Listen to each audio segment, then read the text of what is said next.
Hello and welcome to the Nursing Mantra, a helping hand for all aspiring nurses. So today we are back with a new topic, and actually it's a Viva topic, endoscopy of the lower bowel. So हम आज जानेंगे कि endoscopy of the lower bowel क्या होता है, उसकी indications क्या होती हैं, पर्पसेस क्या होते हैं, प्रोसीजर क्या होता है और क्या क्या कॉम्प्लिकेशंस अराइज हो सकती हैं. तो लेट्स स्टार्ट. सो ये वाइवास जो हैं ये यूपी स्टेट मेडिकल फैकल्टी के वाइवास हैं. अगर आप चाहो तो you can use this data for your vivas.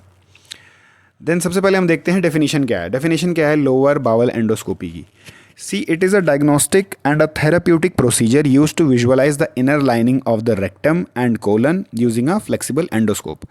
तो एंडोस्कोपी लोअर बाउल की एंडोस्कोपी में क्या हो रहा है, ये एक डायग्नोसिस करने के लिए और थेराप्यूटिक थेरेपी देने के लिए एक प्रोसीजर है जिसमें हम क्या करते हैं, जो रेक्टम की इनर लाइनिंग है उससे विजुअलाइज करते हैं या कोलन की जो इनर लाइनिंग है उससे विजुअलाइज करते हैं एक फ्लेक्सिबल एंडोस्कोप का यूज़ करके.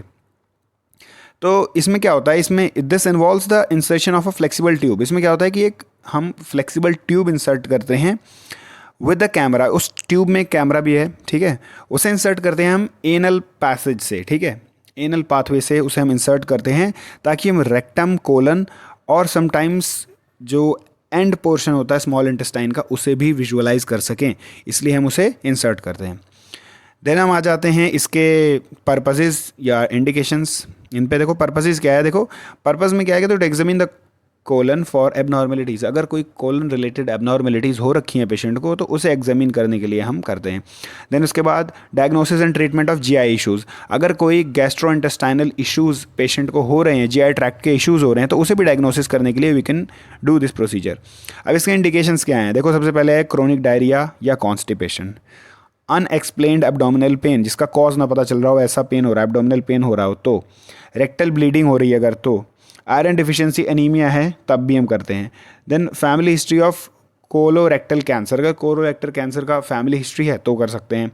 स्क्रीनिंग फॉर पॉलिप्स और कैंसर या फिर पॉलिप्स का डायग्नोसिस या पता लगाने के लिए हम कर सकते हैं, ठीक है. ये ज़्यादातर तब होता है जब 50 साल से ज़्यादा उम्र हो जाए तो. फिर इसके बाद हम आ जाते हैं इसके प्रोसीजर पे. तो प्रोसीजर में सबसे पहले क्या है, preparation, bowel cleansing using laxative या एनीमास, ठीक है. अब देखो क्या है, हम प्रिपरेशन में क्या करेंगे भाई, पेशेंट का सबसे पहले आपको पेशेंट को पर्पस और प्रोसीजर एक्सप्लेन करना है. फिर उसके बाद उसका कंसेंट लेना है. कंसेंट लेने के बाद आपको पेशेंट को प्रॉपर प्राइवेसी प्रोवाइड करनी है. ये सब प्रोसीजर्स में कॉमन होता है, ये सभी प्रोसीजर्स में आपको करना ही है. उसके बाद आपको पेशेंट उतना ही एक्सपोज करना है, उतना ही पोर्शन एक्सपोज करना है जितना आपको ज़रूरत है, ठीक. अननेसेसरी एक्सपोजर पेशेंट को नहीं देना है, ठीक. मतलब आपको क्लोथ्स को अननेसेसरी एक्सपोज उसके नहीं करना है, बॉडी को एक्सपोज नहीं करना है. देन आ जाते हैं हम प्रिपरेशन पे. सबसे पहले बावल क्लेंजिंग करेंगे. तो बावल क्लेंजिंग में क्या है, हम लैक्सेटिव या एनीमास का यूज़ करेंगे जिससे क्या होगा कि जो बावल है बावल मूवमेंट हो जाए. अगर पेशेंट स्टूल पास नहीं कर पा रहा है, मींस अगर कॉन्स्टिपेशन का केस है या डायरिया है, कुछ भी है, तो आप पहले से ही बावल को क्लीन करवा लीजिए. उसके बाद आ जाती है पोजीशनिंग. भाई पोजीशनिंग क्या है, patient lies on their side, usually left lateral, हम उसे लेफ्ट लेटरल पोजीशन देंगे. पेशेंट को लेफ्ट लेटरल पोजीशन दे दी. इसके बाद sedation may be given for comfort, अगर सेडेटिव देना पड़ा कंफर्ट के लिए पेशेंट को तो देना है, इट्स नॉट नेसेसरी. इसके बाद इंसर्शन में आते हैं. देखो the endoscope is inserted into the rectum and guided through the colon.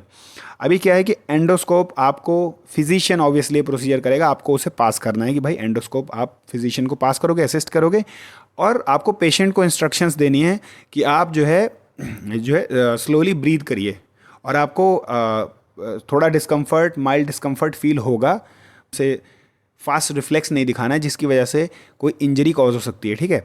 तो आपको पेशेंट को पहले ही एजुकेट करना है रिगार्डिंग द प्रोसीजर.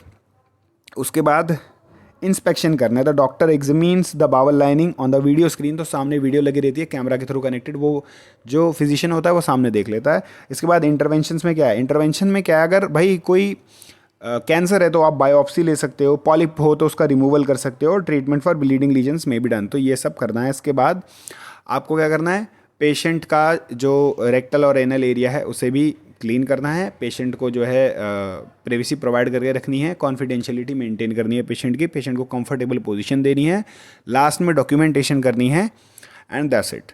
तो यही प्रोसीजर है पूरा आपका. अब हम देख लेते हैं कुछ कॉम्प्लिकेशंस जो कि एंडोस्कोपी ऑफ लोअर बाउल के दौरान या उसके बाद हो सकते हैं, जिसमें सबसे पहले आता है ब्लीडिंग, स्पेशली आफ्टर बायोप्सी और पॉलिप रिमूवल। अगर बायोप्सी हुई है या पॉलिप रिमूवल हुआ है तो ब्लीडिंग हो सकती है, रेक्टल ब्लीडिंग देखने को मिल सकती है। Then perforation, tear in the bowel wall में टीयर हो सकता है ड्यूरिंग प्रोसीजर, तो परफोरेशन हो सकता है। देन इन्फेक्शन हो सकता है, अगर एसेप्टिक टेक्निक का सही से इस्तेमाल नहीं हुआ तो इन्फेक्शन हो सकता है। देन रिएक्शन टू सेडेशन, जो आपने सेडेटिव दिया है उसके अगेंस्ट रिएक्शन हो सकता है। देन पोस्ट प्रोसीजर डिस्कम्फर्ट जैसे कि ब्लोटिंग या क्रैम्पिंग पेशेंट में देखने को मिल सकती है। तो आप रिस्पेक्टिव जो भी कॉम्प्लिकेशन होगा उसके रिस्पेक्टिव आप इंटरवेंशंस दे के पेशेंट को कंफर्ट प्रोवाइड करा सकते हैं। Thank you.